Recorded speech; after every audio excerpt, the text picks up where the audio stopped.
Hindi pa rin napula ang sunog sa isang pabrika ng plastic sa Valenzuela City. Alas 2 kanina madaling araw sumiklab ang apoy at mabilis na kumalat. May news to go si Micaela Papa live. Micaela.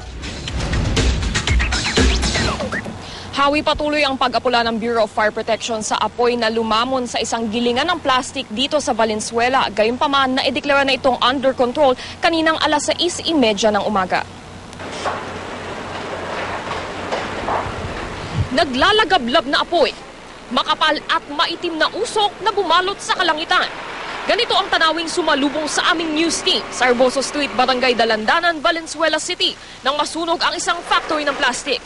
Nagsimula ang sunog alas 2:05 ng madaling araw. Ang ilang lalaki sinubukan pang tumulong sa mga pamatay sunog pero walang panama ang kanilang balde-baldeng tubig sa nagngangalit na apoy. Gumagamit naman ang BFP ng espesyal na chemical fire extinguisher upang makontrol ang apoy at mapigilan ang pagkalat nito sa katabing residential area. Gayunpaman, kanya-kanya ng salba ng kasangkapan ang mga nakatira sa paligid ng factory. Kasi natutulog kaming mag-asawa, parang may pumuputok-putok, ginising ko yung asawa ko. Tapos sabi ko, tignan mo nga yung pumuputok-putok, nakita namin yung kapitbahay na itong factory, umaapoy na. Nagtatawag na ako ng mga kapitbahay, sunog, sabi ko na.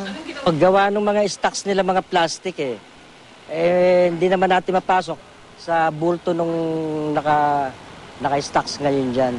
Alam niyo naman pagka-plastic, combustible yan Hawi, dahil patuloy pang ang inaapula ang apoy, di pa matukoy ang sanhi o ang kabuang halaga ng pinsalang iniwan nito.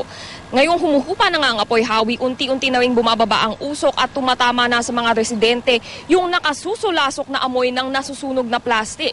Ayon nga sa Bureau of Fire Protection, hihintayin pa nila ang abiso ng Valenzuela City Health Office kung kailangang ilikas ang mga residente sa paligid ng pabrika para sa kanilang sariling kalusugan.